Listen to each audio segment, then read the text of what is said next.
Salut tout le monde, salut les monégasques, bienvenue pour un nouveau débrief. Alors, on va parler de la 34e journée de Ligue 1 et le déplacement à Angers. La saison se termine, on est dans une spirale très négative. On va pas se mentir, la saison est complètement ratée. On a raté tous les objectifs, on s'est un petit peu foiré partout. Et là, en plus, on était dans une spirale encore plus négative parce que depuis 2 matchs, on se prenait branlée sur branlée, défaite sur défaite. Lens nous avait défoncé et Montpellier nous avait défoncé chez nous. Donc on était dans une mini-crise qu'il fallait absolument stopper aujourd'hui. Et pour ce faire, c'était plutôt pas mal parce qu'on allait sur le dernier de la Ligue 1, c'est-à-dire Angers, le SCO d'Angers qui fait une saison catastrophique. Et donc c'était le bon moment pour retrouver le chemin de la victoire, pour s'en remettre un petit peu la tête à l'endroit, et pour sortir de la crise qui était symbolisée par des changements, par des réunions de crise. En début de semaine, on nous avait dit qu'il y avait une réunion, que c'était un petit peu le bordel au sein de l'effectif, parce que on voyait bien que ça ne se passait pas bien du tout, et qu'il fallait réagir très très vite, dont ce week-end. Alors, j'ai un petit peu de mal avec les réunions de crise dans les clubs, parce que souvent, c'est juste des réunions. Voilà. Il n'y a pas forcément de crise, il n'y a pas forcément d'exclandre au sein de l'effectif. Non, c'est juste qu'on parle, on discute, on fait le point, et puis on voit un petit peu ce qui va pas, et puis on essaye de réagir le week-end. Mais en général, les réunions, c'est bien gentil, mais la réalité, c'est le terrain. Et le terrain, c'était ce dimanche. Donc le contexte n'était pas super favorable parce qu'on avait beaucoup d'absents, et en plus, on a vu que Philippe Clément avait tout changé. Il avait changé le groupe, il avait changé la tactique, il avait tout changé, et en plus il avait mis sur le banc Ben Yedder, qui était sur le banc mais à Monaco, il n'était même pas du déplacement. Donc Malang Sarr blessé, Mbolo blessé, Ben Yedder qui était resté à la maison, alors pour sanction disciplinaire, une réunion où il n'était pas là, je sais pas, ça m'a l'air d'être un peu symbolique tout ça, mais en tout cas il n'était pas là cet après-midi et il sera pas là la semaine prochaine parce qu'il est suspendu au niveau des cartons. Donc plus de Ben Yedder en ce moment, il va falloir faire 100. Mbolo n'est pas là non plus, donc je vous dis pas l'angoisse. Donc Sarr, Mbolo, Ben Yedder, Maripane qui n'était pas là, et il y en avait un 5e, je ne sais plus. Enfin bref, il y avait quelques absents importants, et on a vu au niveau de la composition du 11 de départ qu'il avait tout changé. Il avait même changé la tactique, on était passé d'un 4-4-2 à un 3-4-3 avec l'entrée donc de plusieurs joueurs. Donc Nubel dans les buts, ça bouge pas. Derrière, il avait mis Caio Henrique axe gauche, Matsima axe central, Dissassi axe droit, donc défense à 3. Milieu de terrain, plus de Camara non plus, Fofana, Matazo. Sur les côtés, alors Diatta, piston gauche, Vanderson, piston droit. Et devant, donc on avait Minamino, Golovin et Boadou à la pointe de l'attaque. Donc autant vous dire qu'il avait tout changé. Contre Angers, c'est pas très risqué, je pense que la victoire était quand même quasi acquise avant la rencontre. On se devait de battre le dernier, mais on va voir que ça a été compliqué parce qu'on a gagné, mais on a gagné de justesse. On a gagné 2-1 et on s'est fait peur. Comme à chaque fois, comme à chaque match, que ce soit les gros, les petits, les moyens, on n'y arrive pas, on se fait peur et on ne maîtrise pas grand-chose. Donc pour résumer un petit peu la rencontre, eh bien c'est ça, c'est-à-dire c'est une AS Monaco qui en première mi-temps n'avait pas une mauvaise mentalité, il y avait quand même... j'ai trouvé que les joueurs avaient une bonne attitude, du pressing, de la récupération, de l'envie, mais ça restait brouillon. Et le fait que ce soit brouillon, techniquement, je sais pas, par exemple des passes ratées, des mauvais placements, des mauvaises contre-attaques jouées, bien défendre, etc. Ça, c'est pas un problème de mentalité, je pense que c'est un problème de niveau. Donc honnêtement, je pense que sur ce match, la mentalité était là, mais le niveau n'y était pas, comme toute la saison. Depuis le début, c'est ça en fait. Donc il y a certains problèmes de mentalité et d'envie, mais il y a aussi des soucis techniques et on va voir que ça a été encore symbolisé aujourd'hui. Donc première mi-temps, on arrive à prendre le ballon plus ou moins, même si je trouve que les Angevins étaient plutôt pas mal dans la circulation de balles. Nous, on arrive au pressing à avoir des contre-attaques, mais dès qu'on a une contre-attaque et qu'on se projette dans la surface de réparation, et bien souvent, la finition n'est pas là, comme depuis des années, avec des frappes à côté, des frappes au-dessus, des mauvaises passes, des mauvais centres, des mauvais placements. Donc c'est compliqué, on a Boidou qui rate, on a Fofana qui frappe sur le gardien, on fait briller le gardien d'Angers. Donc vous voyez, on est maladroit, on est brouillon, et on est très peu précis dans le dernier geste, ce qui est un petit peu à l'image de la saison. Mais on va quand même réussir à marquer.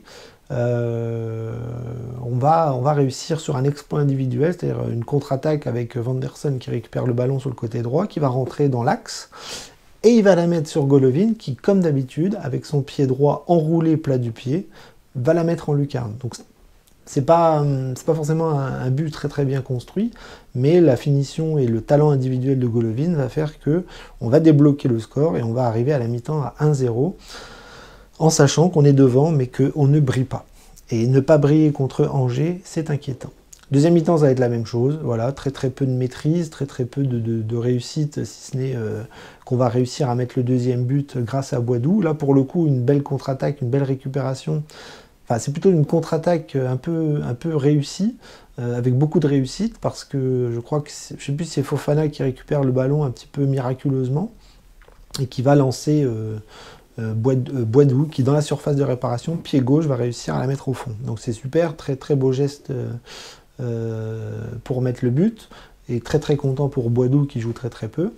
Et donc à 2-0, on se dit que ça y est, c'est bien, parce qu'on a fait le break, et puis maintenant on va pouvoir dérouler. Eh ben non, on va continuer à brouillonner, à être peu précis, à être peu enclin à bien récupérer, à bien contre-attaquer et à finir. Eh ben non, on va un petit peu se faire peur, et puis sur un ballon aérien, on va encore prendre un but. Voilà, toutes les équipes nous mettent des buts, que ce soit des petits, des moyens, des gros, tout le monde nous met des buts. Même moi, je pense que je pourrais mettre un but à l'AS Monaco cette saison. Et donc voilà, sur un ballon aérien de la tête, Nubel va aller chercher le ballon au fond de ses filets. Donc on se fait peur au niveau du score, on revient à 2-1. Les Angevins vont essayer de pousser péniblement jusqu'à la fin pour essayer d'égaliser. Et puis nous, on va pas réussir à mettre le troisième. Donc on va se faire peur. On va pas voir un grand Monaco et on va arriver jusqu'à la fin du match péniblement.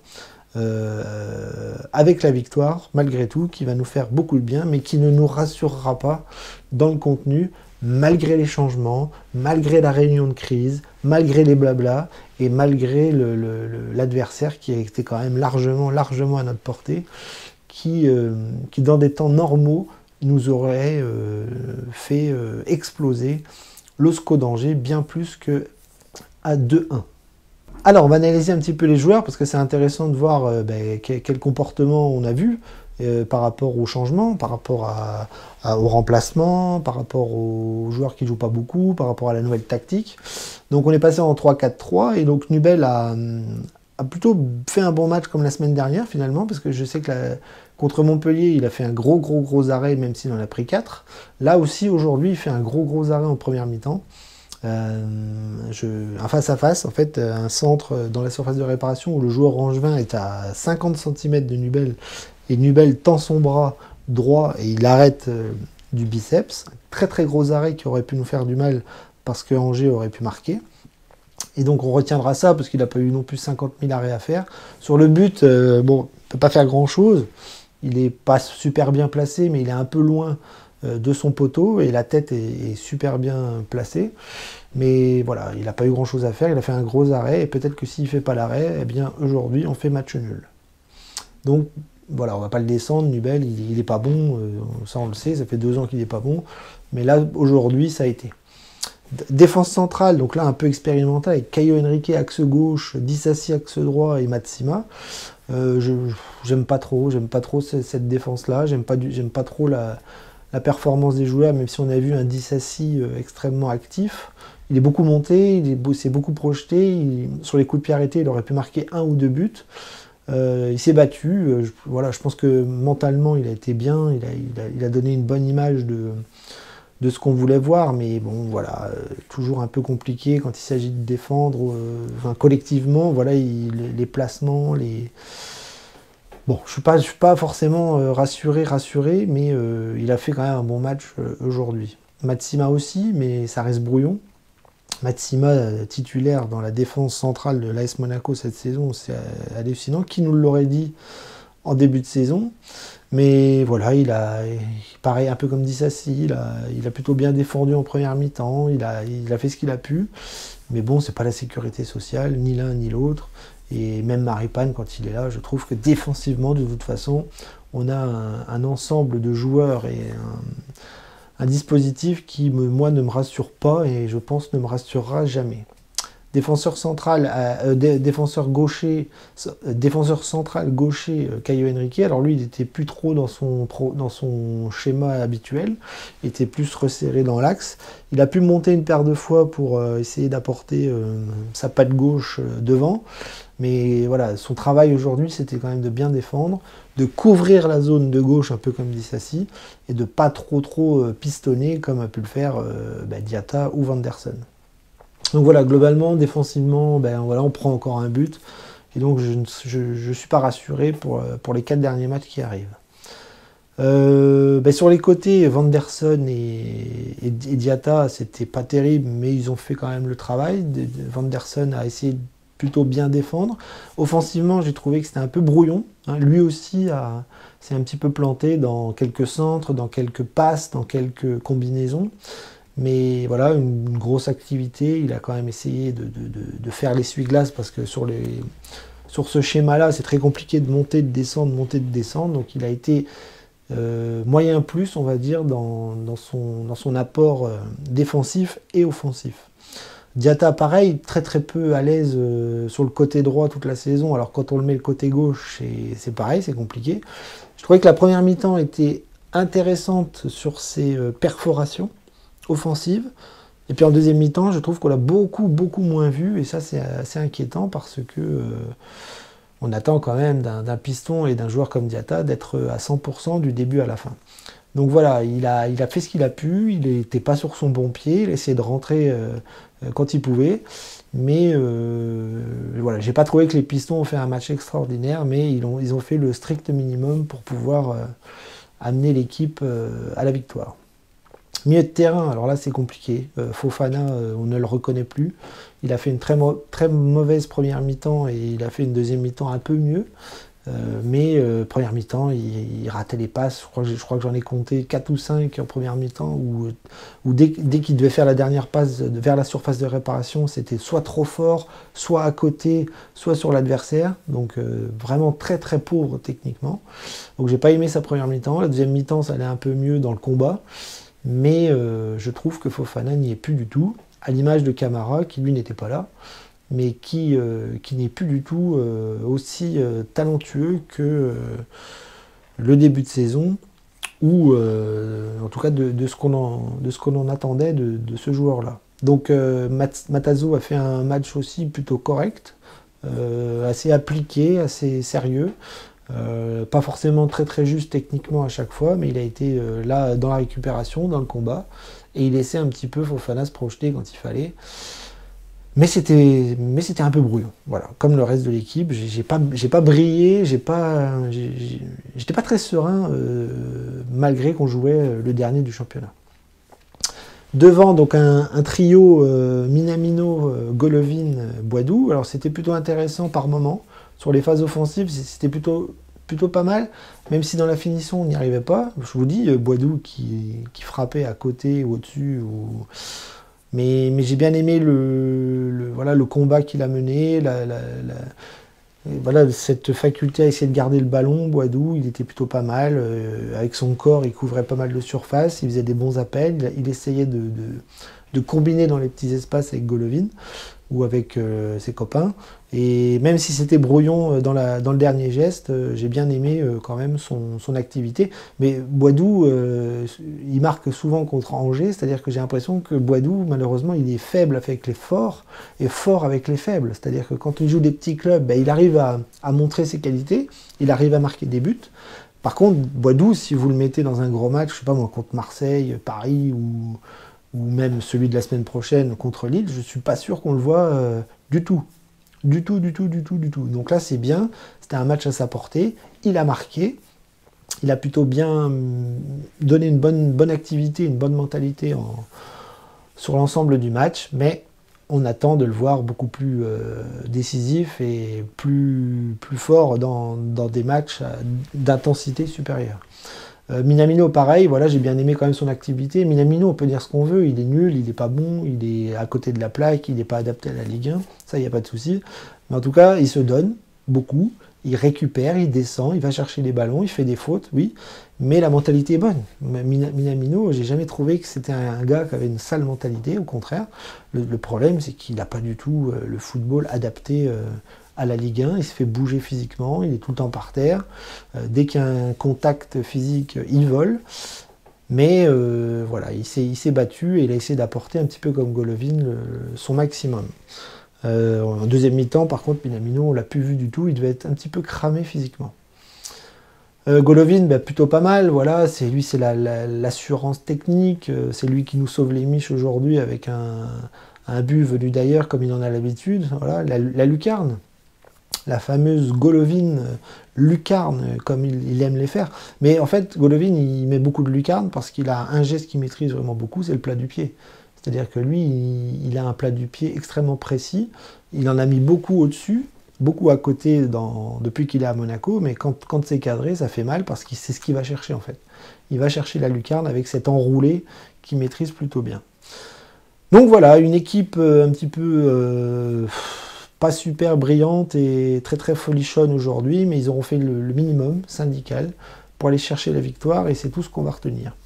Au niveau des remplacements, pareil, pas grand chose à dire. Les jeunes sont rentrés, Ben Seguir, Diop, Jacobs, Camara, voilà, pas grand chose à dire sur leur rentrée. Voland aussi est rentré. Mais on retiendra vraiment les 2 buts de la victoire cet après-midi. Allez, on va conclure par le fait que c'est bien de retrouver le chemin de la victoire, de retrouver les 3 points, de retrouver un petit peu de positif, parce que Lille et Rennes avaient perdu, je crois, ce week-end. Donc il fallait creuser l'écart un petit peu avec le LOSC, parce qu'on va les jouer la semaine prochaine, et ça va pas être la même limonade. Si Monaco reste à ce niveau-là, je pense qu'on va se faire poutrer par les Lillois, ça je vous l'assure. Donc c'est bien d'avoir creusé l'écart avec Lille parce que on les joue la semaine prochaine. On les joue dimanche prochain à 5h au Louis II et il faudra, comme d'habitude, un autre Monaco pour pouvoir espérer la victoire. Parce que Lille, c'est pas Angers. Parce que Lille, c'est pas Montpellier. Parce que Lille, c'est chiant à jouer. Ça va être dur. Ça va être très dur. Et nous, on voit qu'on n'est plus vraiment dedans. Que la saison se termine et qu'on est de pire en pire. Et donc, je suis assez inquiet pour le match de la semaine prochaine. Mais on a creusé l'écart. Donc, du coup, peut-être qu'à la fin du match de Lille, même si on perd la semaine prochaine, on sera encore 4e, si je dis pas de bêtises. Et c'est un moindre mal. Voilà, c'est un moindre mal parce que il faut vite que la saison se termine parce qu'on galère vraiment. On galère vraiment. En plus, on a plein d'absents importants. C'est-à-dire que la semaine prochaine, je crois que Maripa n'est pas là.